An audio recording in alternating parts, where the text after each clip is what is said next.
나모 아미陀佛 나모 아미陀佛 나모 아미陀佛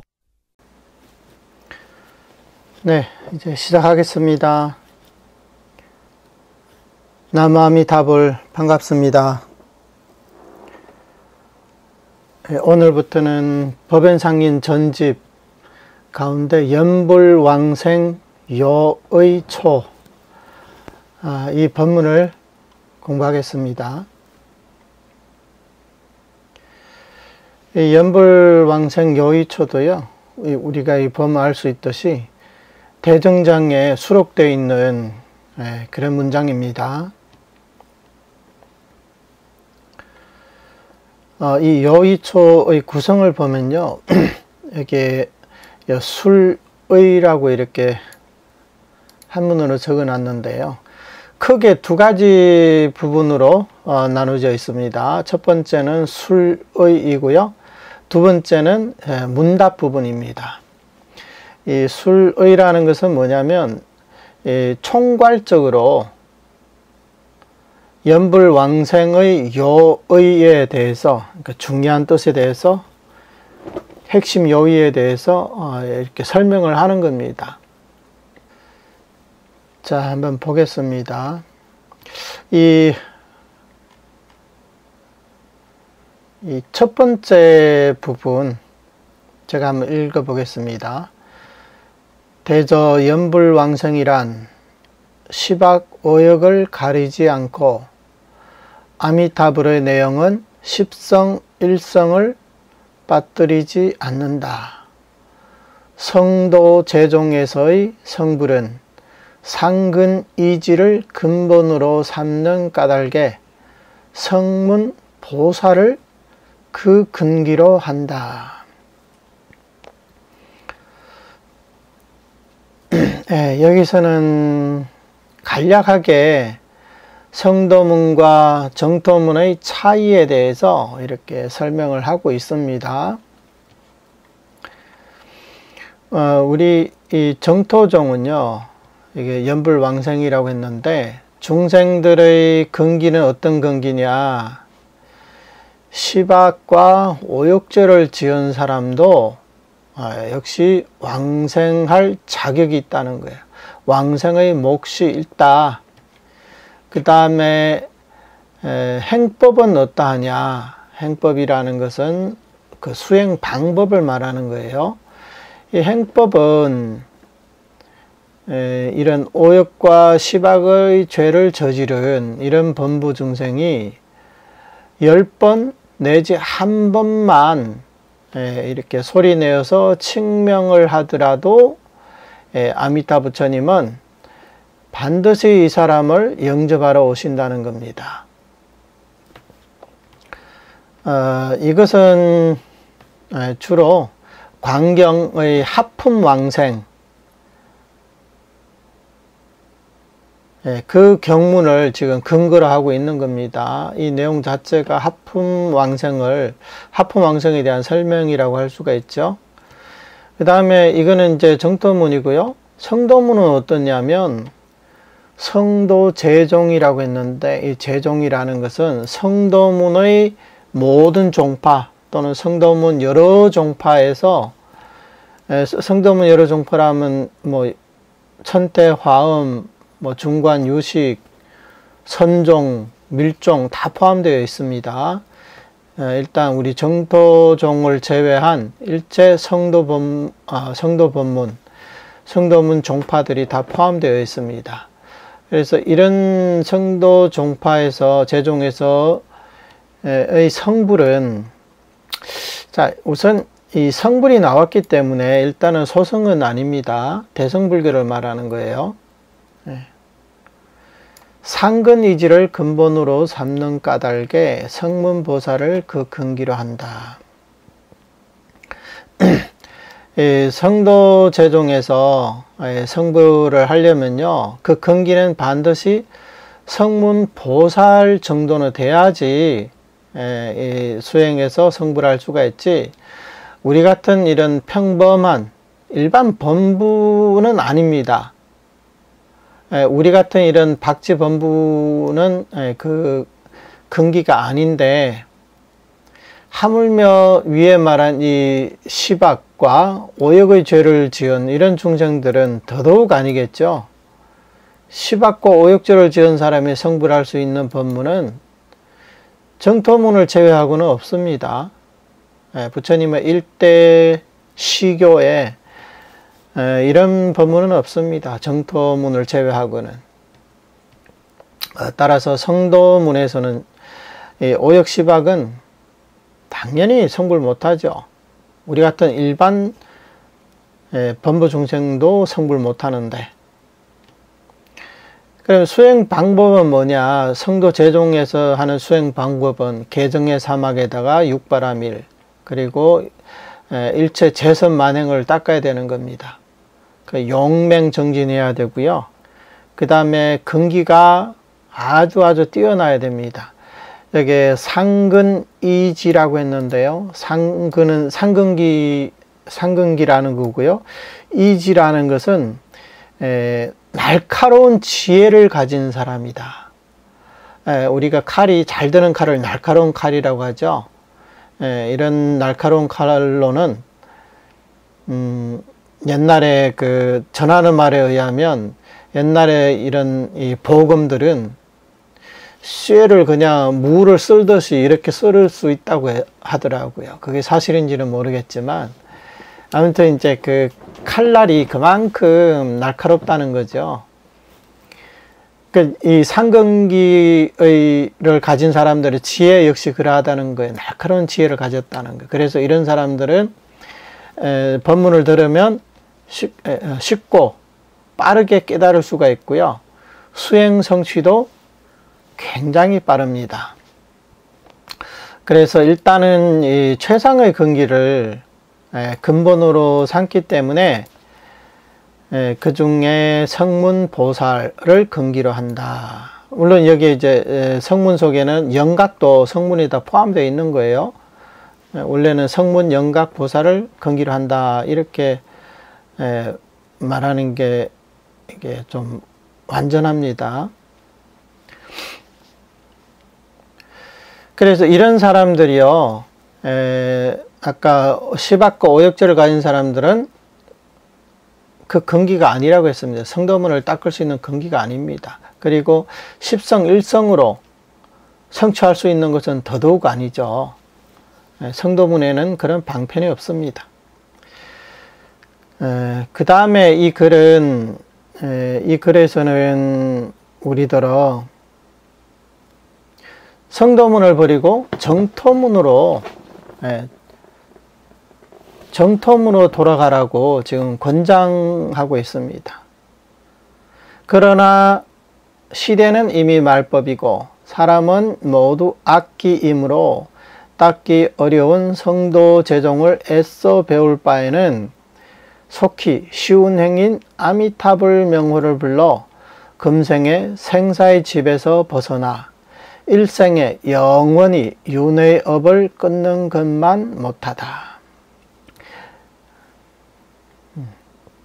이것은 성도를 버리고 정토로 돌아오라고 권장하는 글이라고 했습니다. 왜 성도를 버리고 정토로 돌아와야 하느냐? 그 이유에 대해서 두 가지 측면에서 지금 설명하고 있습니다. 두 가지 측면이란, 하나는 시대의 관점에서, 지금은 어떤 시대입니까? 지금은 말법 시대입니다. 시대는 그렇고요. 그 다음에 요즘 사람들 어떤 근기냐? 악기라는 게, 악기. 근기가 아주 악한 근기들이라는 거예요. 근기가 굉장히 나쁘다는 거죠. 그래서 시대는 말법이고 우리 사람들은 악기이기 때문에 이런 시대와 이런 근기로는 닦기 어려운 이런 성도 제종을 배울 수가 없습니다. 설사 배울 수 있다 하더라도 아미타불을 불러서 일생에 왕생성불하는 것만 못하다.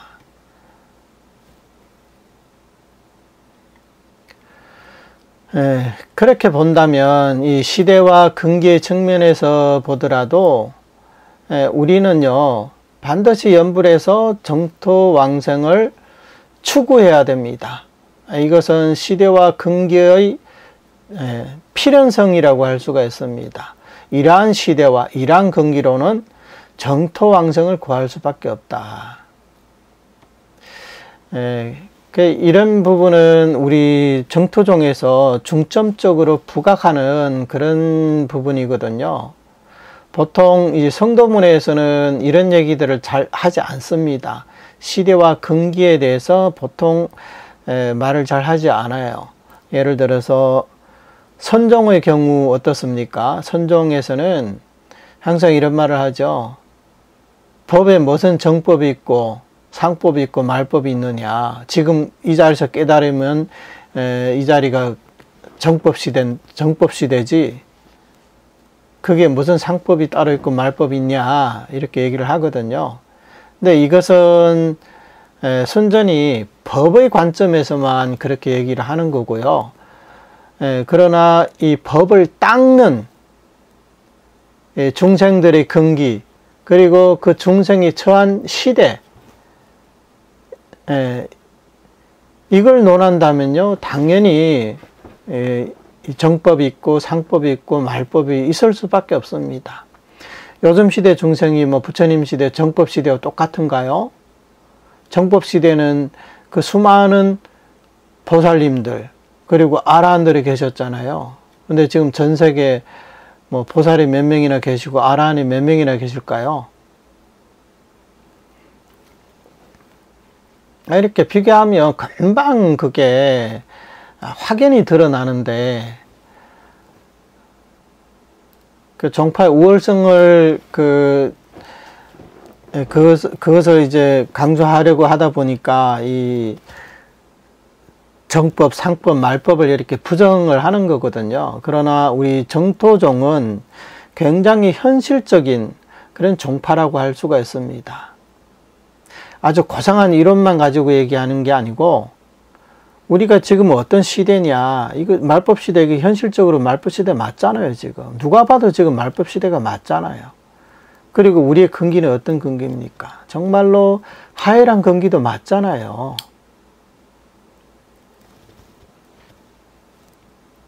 그래서 이런 시대와 이런 근기로 성도문을 닦는다면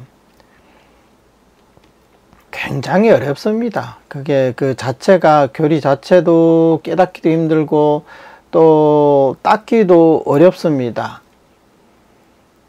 그래서 성도 재종을 닦으려면요, 반드시 고행을 해야 됩니다. 난행 고행을 닦아야 됩니다. 그래서 지금은 우리로서는 이렇게 아주 쉬운 행위잖아요. 입으로 나무아미타를 부르는 것은 누구나 할 수 있는 그런 수행 방법이잖아요. 그래서 아미타불을 불러서 우리는 금생에 극락왕생해야 됩니다. 이게 훨씬 낫다는 겁니다. 그 만약에 우리가 성도 재종만 고집하고 닦으려고 하면요, 금생에는 해탈의 희망이 없습니다, 사실은. 영수보살님의 이행품에서도 그런 말씀을 하셨죠. 우리 정토법문은 이행도다, 그리고 안락문이라고 했습니다. 이것을 비유로 수로로 배를 타고 가면 즐거운 것과 같다, 즐겁다, 또는 뭐 안락하다. 그러니까 우리 이 수행은 고행이 아니에요. 어떤 사람이 연불 수행을 하면서 연불 법문을 닦으면서 너무 괴롭다, 너무 고되다 이런다면 이 사람은 이 정토문을 모르는 겁니다. 이 정토 수행은요, 아주 안락한 수행이에요. 만약에 정토 수행을 하면서 나는 괴롭다, 나는 힘들다 이렇게 말하는 사람이 있다면 이 사람은 우리 정토종의 교리를 100% 제대로 이해하지 못한 사람이에요.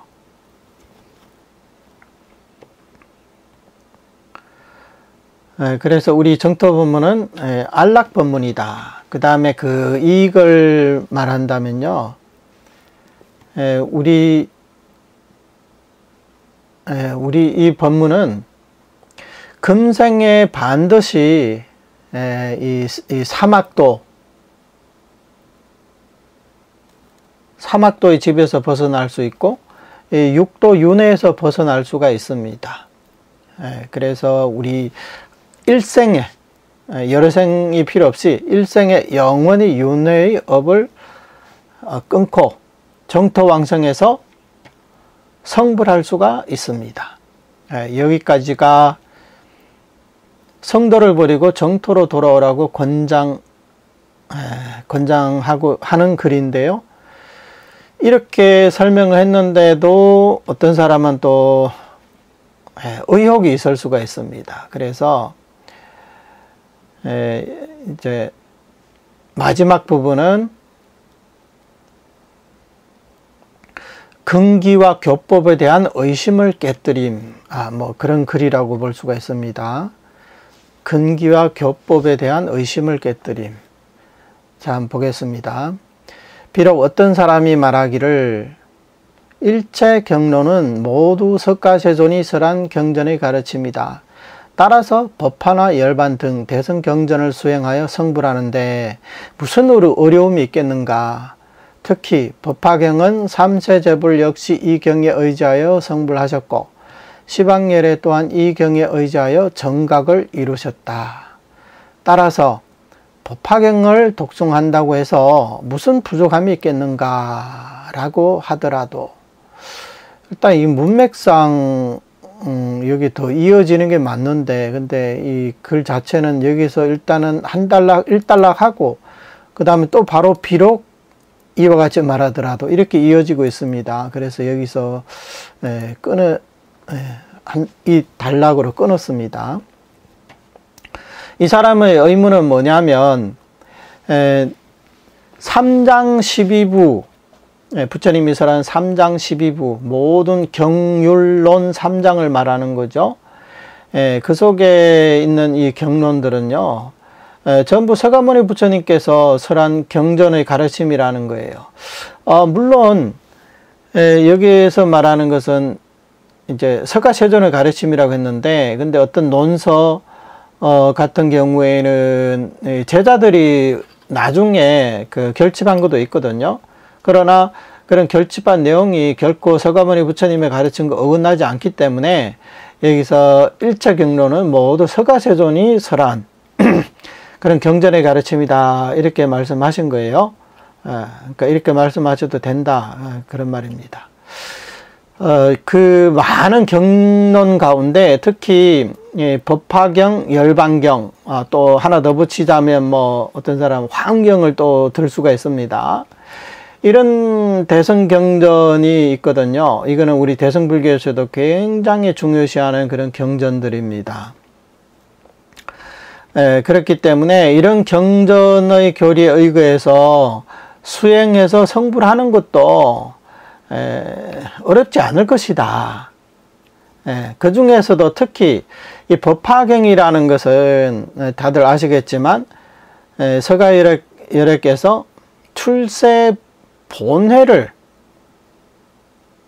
설하신 그런 경이라고 할 수가 있습니다.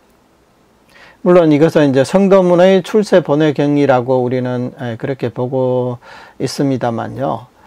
일단 성도문 하는 사람들은 법화경 자체가 부처님의 출세의 본회를 그런 설한 경이기 때문에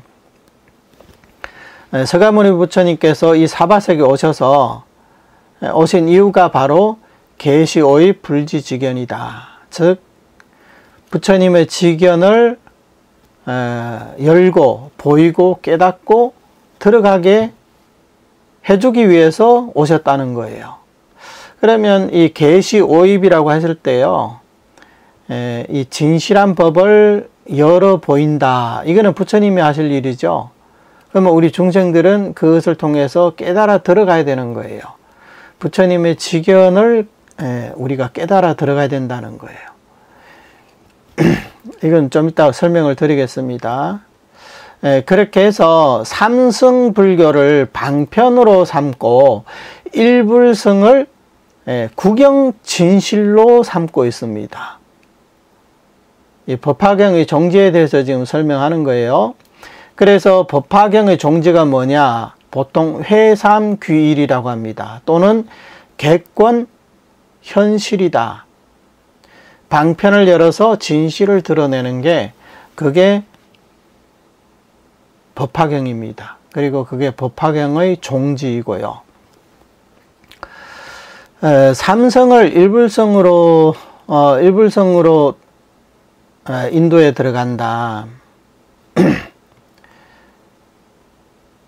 이게 바로 부처님께서 진실을 밝힌 거예요. 그래서 법화경에 보면 시방세계에는 요요 일승법이라 오직 일승법만 있다. 일불성법만 있다. 거기에는 이승도 없고 삼승도 없다.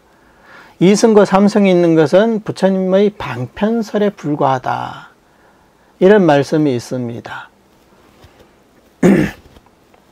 이로써 부처님께서 법화경을 설하기 전에 그동안 설했던 경전들은 전부 다 성불로 이끌어 드리기 위한 하나의 방편이었다. 이런 얘기가 되는 거예요. 왜 이런 얘기를 하냐면 법화경을 읽어보신 분들은 아시겠지만 법화경의 그 주 대상 이거는 제가 좀 설명을 드릴 필요가 있을 것 같습니다. 법화경에 대해서 많은 분들이 이걸 잘 모르고 계시더라고요. 그래서 우리도 법화경만 독송하면 그냥 자기가 법화행자라 그러고 이 법화경의 그 교리에 맞게 수행한다고 자기는 법화경에 맞는 근기라고 생각하는데 그게는 본인이 잘못 이해하고 있을 수도 있습니다. 무슨 얘기냐면요. 예전에 아미타경 요해를 강의할 때도 그런 말씀을 드렸는데요. 이거는 불가에서 지금까지 전해져 내려오는 그 청중들에 대한 분류 방법이에요. 법문을 듣는 사람들을 총 이제 세 가지 근기로 나눌 수가 있어요. 부류로 나눌 수 있습니다. 첫 번째는 가장 중요한 게 당기중이라고 하는 거예요. 당기중은 뭐냐? 그 부처님이 설한 그 경전이 주로 누구를 대상으로 설했느냐? 부처님은 이 법문을 함부로 하지 않거든요. 법을 설했을 때는 반드시 상대방이 이익을 얻을 수 있게 설을 하십니다. 그러면 법화경을 설해서 바로 이익을 얻을 수 있는 사람들이 누구냐? 주로 성문 제자들이에요. 이런 성문 제자들은요, 뭐 사리불 존자를 비롯했어요. 사리불, 목걸련, 가섭 존자, 수보리 존자, 이런 분들이 다 그게 포함되어 있거든요. 이런 분들은 일반인들이었나요? 범부 중생이었나요? 아니죠. 이미 아랑과를 증득한 그런 성문승들이었습니다. 이런 분들이 당기중이라는 거예요. 그러면 법화경에 보면 문수보살도 나오고 또 여러 다보열애도 나오고 여러 또 보살님들이 나오잖아요. 그럼 이런 보살들은 뭐냐? 이런 보살들은 이것을 영향중이라고 하는 거예요. 영향중. 영향력을 행사한다는 겁니다. 부처님을 도와서 부처님이 설법하는데 부처님 혼자서만 설법하게 하는 게 아니라 옆에서 부처님을 도와서 그 영향을 끼치는 거예요. 왜냐하면 이분들은 이미 일찌감치 그 이익을 얻었거든요. 법화경의 이익을 얻은 분들이에요. 이미 원교의 근기가 되는 분들이란 말이죠. 그래서 이런 분들은 뭐 법화경을 통해 가지고 따로 어떤 이익을 얻었다기보다 본인들의 신분, 그런 영향력을 통해서 많은 사람들을 섭수하는 그런 역할을 하는 거예요. 이게 영향중이고요. 그 다음에 또 하나가 있습니다. 그게 뭐냐면 결연중이라는 거예요. 법화경과의 인연을 맺는다는 거예요. 그러니까 그 말은 뭐냐면 법화경과의 인연은 맺었지만 금생의 법화경에서 설한 그 이익은 얻지 못했다. 어떤 이익? 앞서 말하는 계시오의 불지지견, 부처님의 지견을 깨달아 들어가지 못했다는 거예요. 부처님의 지견이라는 게 뭘까요? 그게 바로 원교를 뜻하는 거예요. 원교교리를 뜻하는 거예요. 원교교리가 왜 수승하냐면 원교교리야말로 일체 방편이 없는 유일한 진실이라는 겁니다. 그 진실은 무엇을 의미하냐면 부처님께서는 이 우주와 인생을 어떻게 바라보시냐. 우리 중생과 똑같이 볼까요? 똑같이 보면 부처님은 중생이죠. 부처가 아니겠죠. 그래서 부처님이 이 우주와 인생을 바라보는 이런 지견은 우리와 많이 다릅니다. 우리는 온갖 번뇌 망상에 사로잡혀 있지만 부처님은 구경열반을 얻으신 분이잖아요. 그래서 부처님은 어떻게 사물을 보고 어떻게 법을 보고 어떻게 생각을 하는지 그게 바로 부처님의 지견이에요.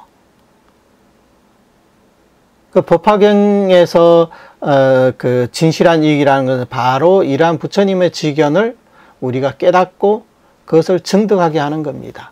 그러려면요, 이거는 뭐 선에서는 거기에 대해서 명확한 얘기가 없는데 교에서는 분명한 설명이 있습니다. 그게 뭐냐? 이 천태종의 그 교판으로 말씀드리면요, 법화경의 이익을 얻으려면 최소한 원교의 초주 이상, 초발심주 이상을 증득해야, 항상 말씀드리죠. 그 단계에 가야 이제 법신대사가 된다고 했어요. 법신을 증득한 대보살이 된다고 했습니다. 그때서야 진정한 원교의 대보살이 되는 겁니다. 그러면 이 보살에도 두 종류가 있습니다. 우리가 회삼귀의를 할 때 그 삼이 뭐라고 했습니까?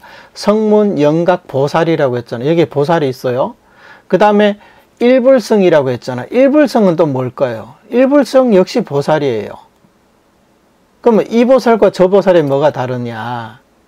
보살은 보살인데 아직 초발심주, 초주 보살, 그러니까 법신을 증득하지 못한 보살들을요, 흔히 권교보살이라고 하는 거예요. 권교보살. 그러면 법신을 증득한 보살은 그러면 실교보살이라고 하겠죠. 뭐 원교보살이라고 해도 되고요, 실교보살이라고도 할 수가 있습니다. 그러니까 이 교를 공부하면 어떤 단계인지 이것이 명확하게 나와 있어요. 두루뭉술하게 그냥 깨달으면 뭐든지 다 해결되는 것처럼, 흔히 이제 선에서 1초 직입 열애지 뭐 이런 식으로 얘기하는데, 그 열애지가 어떤 열애지냐? 그게 구경부를 말하느냐, 아니면 뭐 분정부를 말하느냐, 상사부를 말하느냐, 관행부를 말하느냐, 명자부를 말하느냐, 그게 다 다르단 말이에요. 성불은 불인데 어떤 불이냐? 그래서 육적불이라는 게 있습니다. 그래서 특히 요즘 시대에 교를 공부해야 되는 이유가 바로 여기에 있어요. 그래야 헷갈리지 않아요. 이 법화경을 보면요, 재미난 게, 우리가 법화경을 읽어보신 분들은 다 아시겠지만, 이 뭐 사리불 존자라든가 여러 그 부처님 시대 그때 그 10대 제자 가운데 많은 분들이요, 이미 진점급 이전에 대통지승왕 불 때 이미 법화경에 대해서 들었어요. 그때부터 이미 법화경, 이 원교의 성근을 심었단 말이에요. 그런데 그때는 원교의 건기였었지만 인간이 수행을 하는 데 있어 가지고 매번 발전만 하고 퇴보를 하지 않는다, 이런 경우는 드물단 말이에요. 그러면 어느 한 생은 열심히 수행하다가 그 다음 생에는 오욕락을 즐기다가 천상에도 태어났다가 사막도에도 갔다가 또 불법을 만나면 또 수행을 했다가 그러다 보면 소승불교를 만나면 소승불교를 공부했다가, 그러다 보니까 원교의 성근이 없는 것은 아닌데, 이 성문성의 그 성근이 더 깊기 때문에 먼저 성문의 과위를 증득하게 된 거예요. 그 다음에 부처님께서 점점 인도해가지고 다시 이제 일불성으로 이렇게 이제 이끌어주는 그런 역할을 하는 게 바로 법화경이라는 거예요. 그래서 사람들이 법화경이 유일진실이라고 하니까, 특히 법화경을 하는 사람들은 법화경만 채우고 나머지는 다 방편에 불과하다. 물론 이제 경에 그렇게 설명을 하고 있잖아요. 그러나 그렇게 알고 있으면 너무 이것은 피상적으로 알고 있는 거예요. 아까도 말씀드렸지만 법화경의 종지는 회삼규일이다. 개권현실이다. 법화경 이전에는요, 성문들이, 아랑과를 증득한 성문들이 이 암시, 그 다음에 뭐 방등시, 그 다음에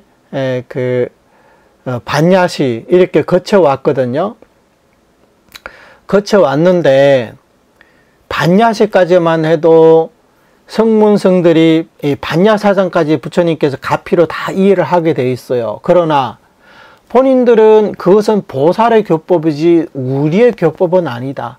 내가 지금 보살법을 설하고 있지만 이것은 나의 경계는 아니다. 왜? 나는 성문에 불과하기 때문에, 나는 이제 회심멸지하면 끝나는데 저거는 성불을 하려는 보살들의 몫이지 내 몫이 아니다. 이것을 인정을 못했단 말이에요.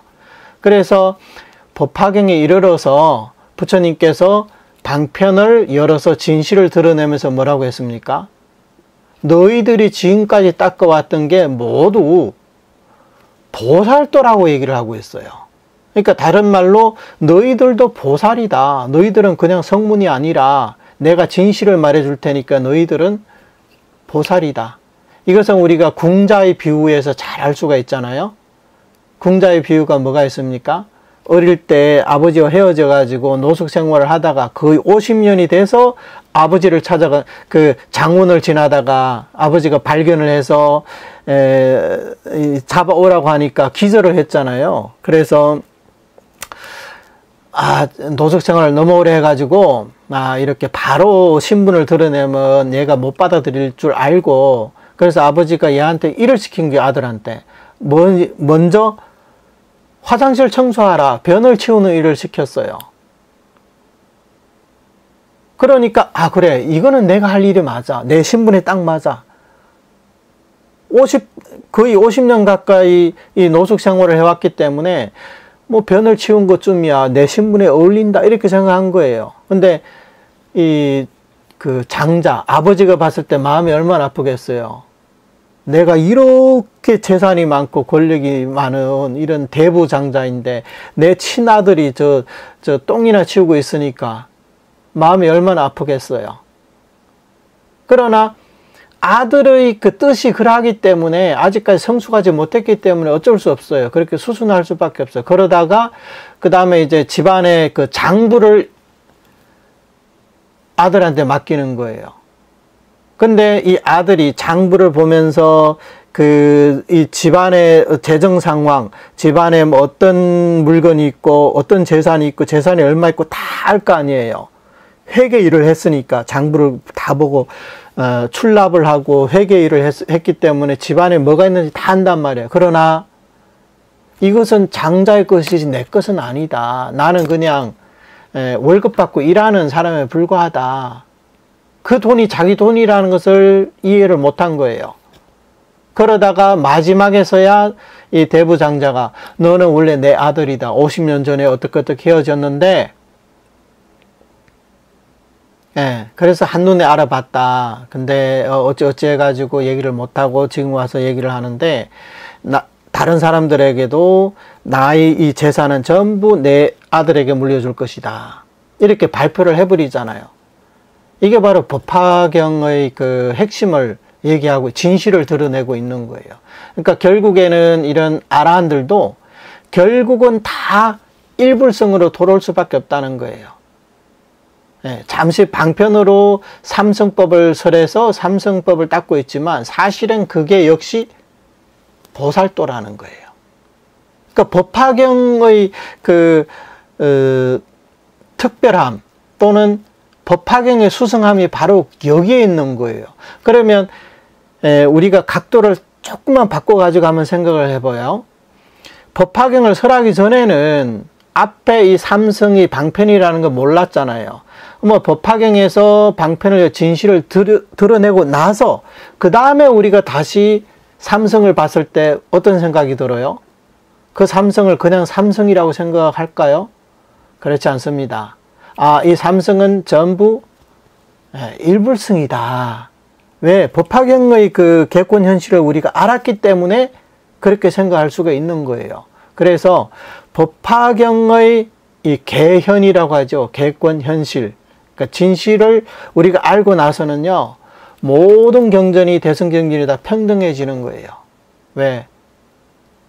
다른 경전도 다 일불성을 설한 경이기 때문에. 그래서 이게 법화경의 뭐 공로라고 할 수가 있고요. 법화경의 역할이라고 할 수가 있습니다. 그래서 이런 사실을 알고 법화경만 이미 부처님께서 진실을 드러냈음에도 불구하고 법화경만 진실이고 나머지는 다 방편이다 이렇게 생각하는 사람은 법화경을 잘 모르는 사람이다. 이 법화경에 대해서 많은 사람들이 잘못 알고 계시고 생각을 잘못 하는 사람 너무 많이 봐가지고 오늘 좀 이렇게 길게 설명을 드렸어요. 네.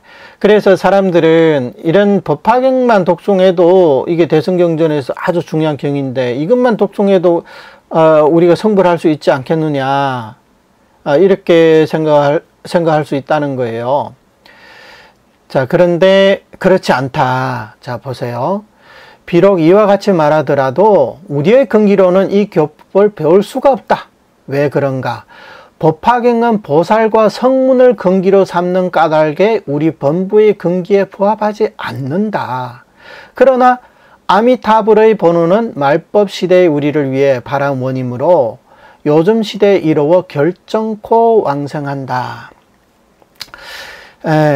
자, 이 법화경이 출세 본회경이고 대승경전 중에서도 가장 중요한 경이라는 데는 뭐 이견이 없습니다. 그러나 이런 법을 닦으려면 그게 맞는 근기라야 가능합니다. 위에서 상근이지라야 가능하다고 했죠. 이게 상근이지. 상근이지를 근본으로 삼는다고 했습니다. 그렇기 때문에 우리는 이 상근이지가 못 된다는 거예요. 정말로 그런 근기가 되는 사람은 뭐 법화경을 의지하든 열반경을 하든 화엄경을 하든 다 수행에 성불할 수 있습니다. 우리가 이것까지 부정하는 건 아닙니다. 그러나 그 상근이지라는 분들이 어떤 분들이냐, 여기 뭐라고 했습니까?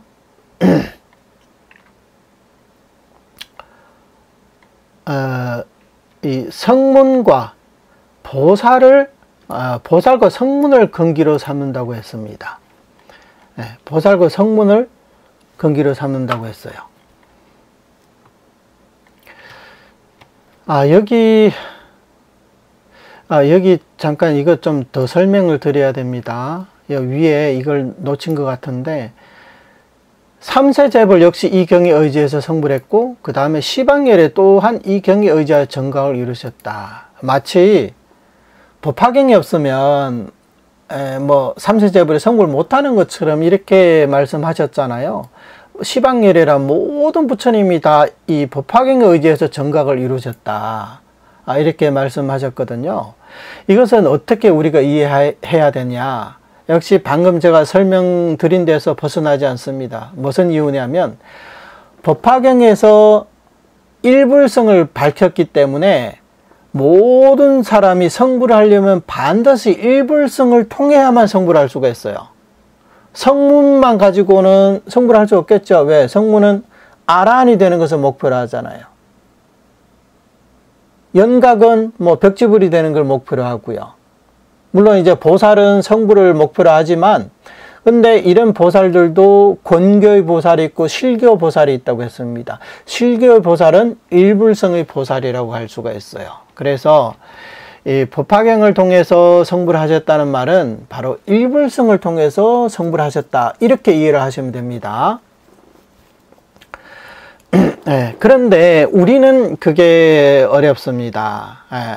아까도 말씀드렸지만 법화경의 단기중은 누구라고 했습니까? 보살과 성문의 근기예요. 근데 이런 보살과 성문은 일반인들입니까? 아니에요. 우리 같은 이런 박지 본부들이 아니에요. 이런 분들은 이미 성인의 과위를 증득하신 그런 성인들이에요. 이런 사람들이 법화경의 삼주설법을 통해서, 삼주설법이라고 혹시 아십니까? 법화경 설법을 3주로 나누는데요. 첫 번째가 법설이 있고요. 그냥 법을 설해서, 상근기는 그냥 법만 설해주면 바로 이 일불성으로 들어갈 수 있고요. 중근기는 비유설을 해요. 비유를 들어서 설법을 합니다. 그러면 그 비유를 통해 가지고 또 일불성으로 들어가게 되고요. 하근기는 또 어떻게 해야 되냐? 인연설이라고 합니다. 인연설. 어떠한 인연이 있어 가지고 지금 이렇게 됐고, 어떠한 인연으로 뭐 어떻게 수행한다. 그 다음에 수기도 해주고, 그래서 법설, 비유설, 인연설, 이것을 삼주설법이라고 합니다. 그러니까 세 차례 이렇게 설법을 했다는 거예요. 방법은 첫 번째는 바로 법을 설하는 방법, 하나는 비유를 들어 설명하는 방법, 하나는 인연법을 설하는 방법, 이렇게 해서 삼주설법이라는 거예요. 그러나 그 근기들은 전부 보살과 성문이에요. 그래서 우리가 회상귀의를 했을 때 어떤 사람들은 나는 법화경을 독송하고 있기 때문에 나도 일불성이다, 나도 일불성의 근기다, 나도 원교의 근기다, 이렇게 말하는데, 그는 굉장히 그런 말은 너무 빨리 나와서는 안 되거든요. 이 경에 세 가지 그 부류의 중생이 있다고 했죠. 청중 가운데. 그러면 우리 지금 말법 시대에 소위 법화행자라는 분들, 매일 법화경 사경하고 독경하는 분들, 이런 분들은 뭐에 속할까요? 결연중이에요. 결연중. 이 원교와 인연을 맺은, 성근을 심은 그 정도. 금생에 이 사람들이 그러면 성불할 수 있을까요? 없습니다. 그리고 그 성불이라는 것은요, 구경불은 절대 아니고요. 초주 이상만 돼도 이미 그 엄청난 거예요. 그 법신대사가 되는 거거든요. 그래서 이 아라한 성문 영각 보살들이요, 이런 그 진실을 드러내는 것을 듣고 바로 원교의 대보살이 되는 겁니다.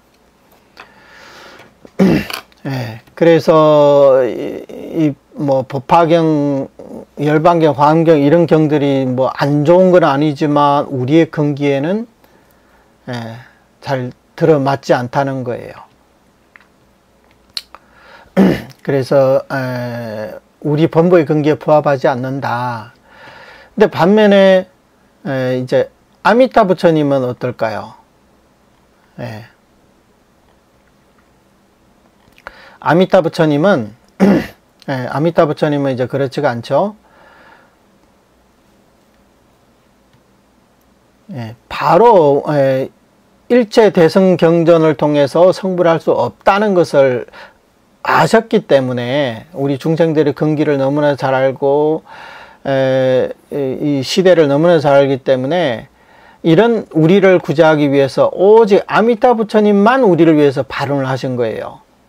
그리고 이분의 발언은 전적으로 우리같이 이런 하열한 근기, 죄업을 짓는 하열한 근기 를 위해서 이제 발언을 한 겁니다. 그리고 우리 아미타 부처님의 이 발언이라는 것은요, 멸법 시대 중생들조차 한 중생도 포기하지 않으시는데 지금 시대 우리 중생들을 포기할 리가 있겠습니까? 당연히 없죠. 그래서 아미타 부처님의 구제는요, 요즘 시대에 굉장히 적합한 그런 수행이라고 할 수가 있습니다. 그러니까 지금 시대에 굉장히 많은 이익이 있습니다. 그래서 이런 아미타 부처님의 본원에 의지하면요, 우리는 결정코 왕성할 수가 있습니다. 따라서 이런 말을 들으면요, 우리는 더 이상 긴가민가 이렇게 의심하지 마시고요, 우리는 오로지 아미타 부처님 이 본원에 믿고 따라야 됩니다. 그 다음에 마지막에 이제 근기를 한번 볼게요. 나 자신이 여인의 유루의 몸이라 걱정하지 말고 나 자신이 번뇌와 악업의 몸이라 생각하지 말라. 본래 아미타불의 서원은 삼세제불과 시방예례로부터 버림받은 우리같이 죄악이 무거운 중생을 구제하기 위한 것이니 이 서원을 만나 왕생함에 의심 없다고 깊이 생각하며 나무아미타불을 칭념하는 이는 선인이든 악인이든 남자든 여자든 10명이면 10명이 왕생하고 100명이면 100명이 왕생한다. 우리 법연상인도 정말로 노파심이 간절한 것 같아요. 앞서 우리 여러 법어를 공부했지만 어떻게든 우리에게 조금이라도 의심이 생겨날까봐 이렇게 보면 노심초사하시는 것 같아요.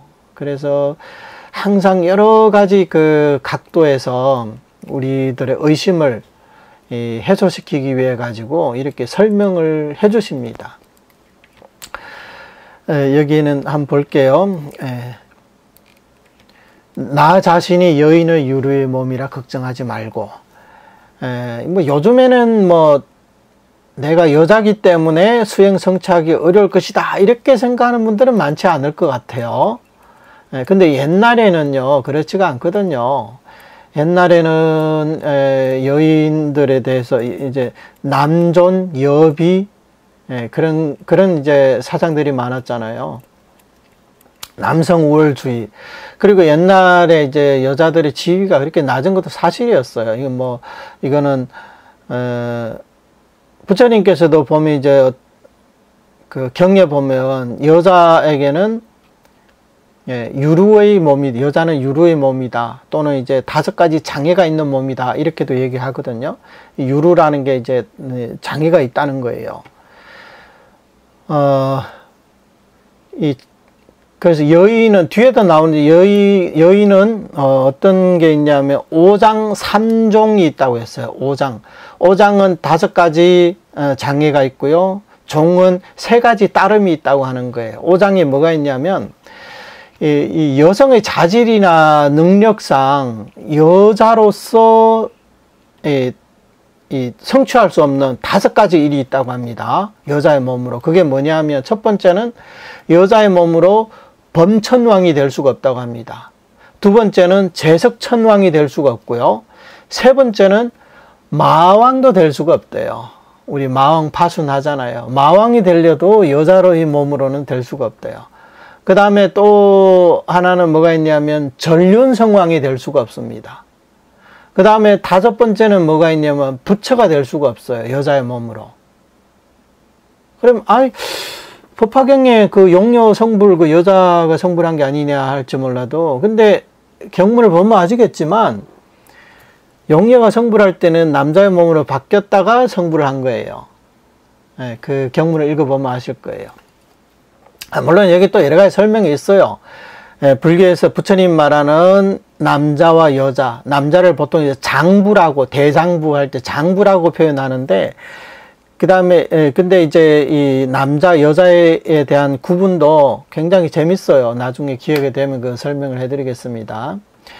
이렇게 5가지 장애가 있고요. 3가지 종이라는 것은 뭐냐면, 흔히 이제 유교에서 그 말하죠. 3종 사덕이라고.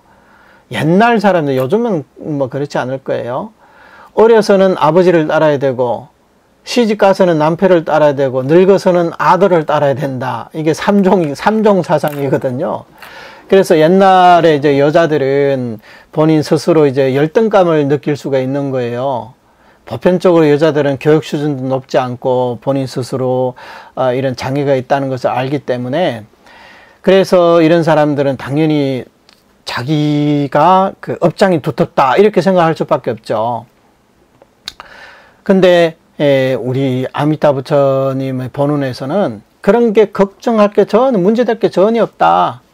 그래서 여인의 유리의 몸이라 걱정하지 말고, 그 다음에 번뇌와 악업의 몸이라 생각하지도 말라. 그런 건 왜 중요하지 않기 때문에 그러는 거예요. 아미타 부처님의 본원이라는 것은요, 3세 제불과 시방예례로부터 버림받던, 그러니까 우리는 1004분의 부처님으로부터 버림받은 그런 중생들이라고 했잖아요. 오죽하면 1004분의 부처님이 우리를 버렸을까요? 근데 아미타 부처님만, 그 많은 부처님 중에 오직 아미타 부처님만 1004분의 부처님도 고개를 절레절레 저으면서 우리는 구제할 수가 없다. 그렇게 포기한 중생을 구제하겠다고 이렇게 본원을 세웠단 말이에요. 그러니까 왜 우리 정토행자들 아미타 부처님과 친할까요? 친한 데는 이유가 있어요. 이 세상의 모든 아버지들이, 아버지, 어머니들이 다 우리가, 훌륭하다, 이렇게 말할 수도 있는데, 부모로서 다 훌륭하다, 이렇게 말할 수가 있는데, 당연히 그 중에서도 나는 우리 부모가 제일 훌륭하다 생각한다. 그렇게 말할 수 있는 거 아니에요? 저를 낳아주신 부모니까. 시방세계 수많은 부처님이 계시지만 나 같은 사람을 구제하시겠다고 발언하신 분은 아미타 부처님밖에 안 계신단 말이에요.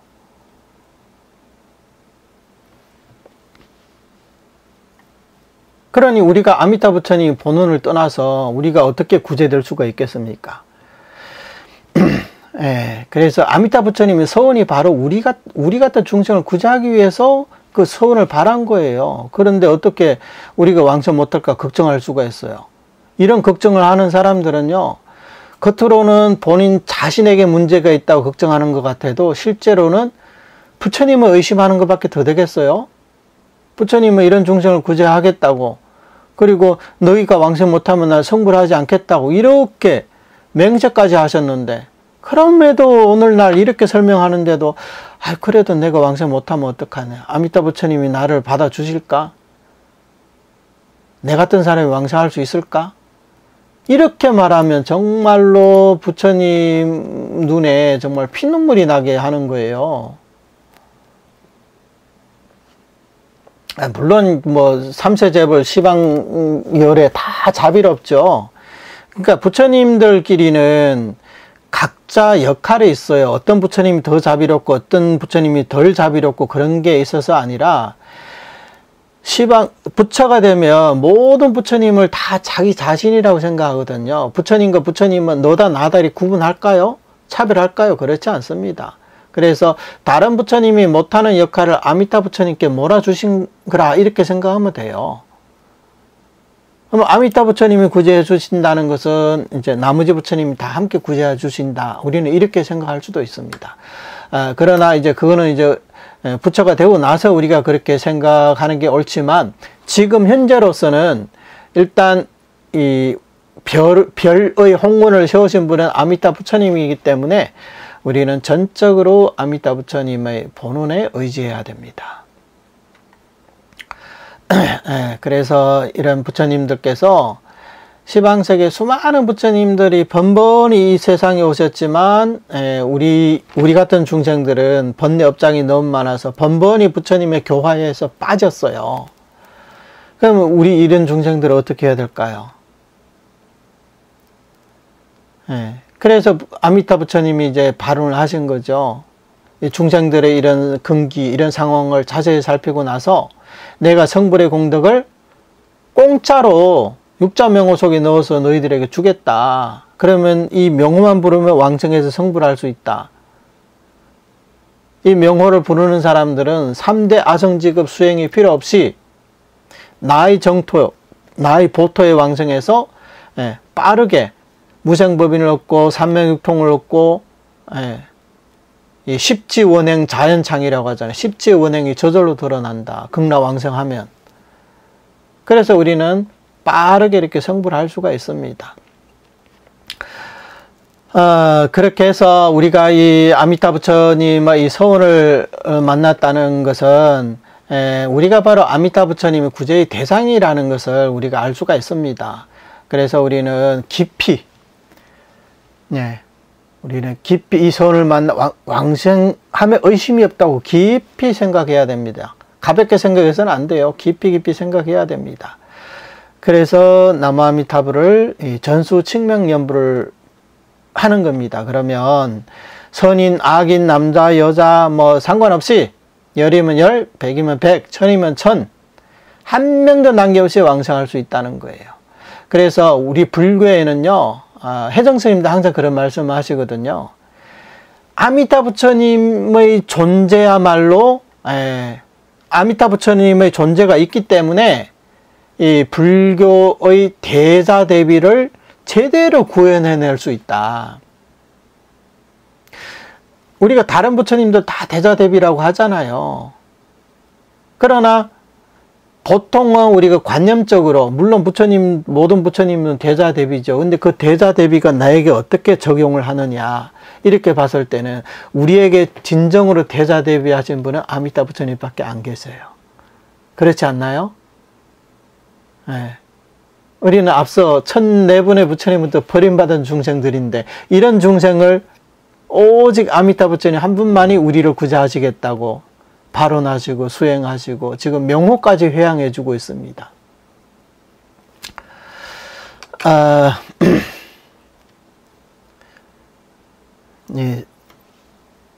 3분 남았는데요. 뭐 오늘 이 술의 여기까지만 공부하는 걸로 하겠습니다. 그 다음에 또 한 가지,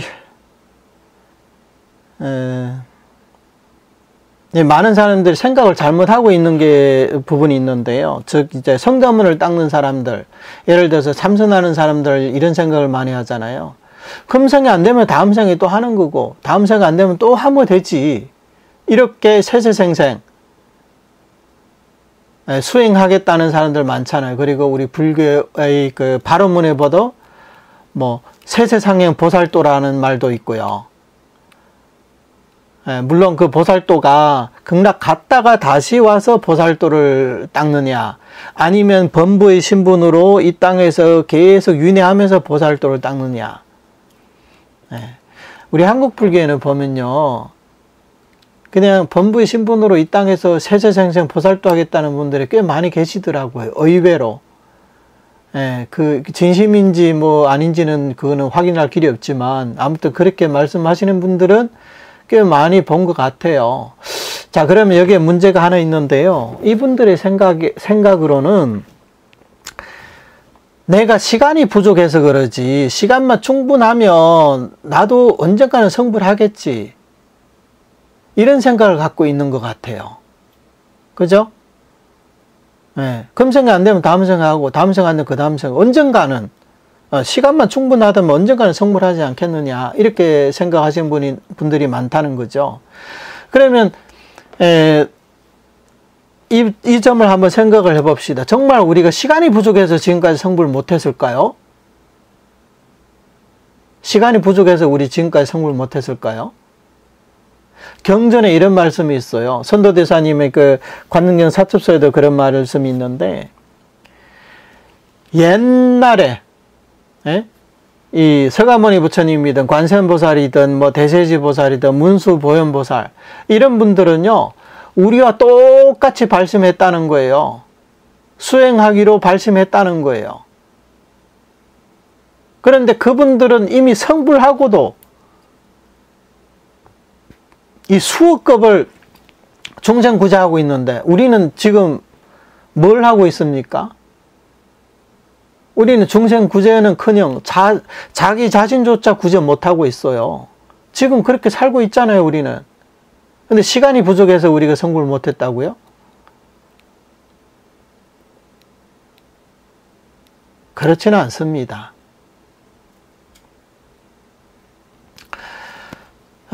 뭐 이것을 다시 부연 설명하면 굉장히 길긴 한데요. 뭐 여기서 생략하고요. 이거는 뭐 각자 한번 생각을 해보시면 될 것 같아요.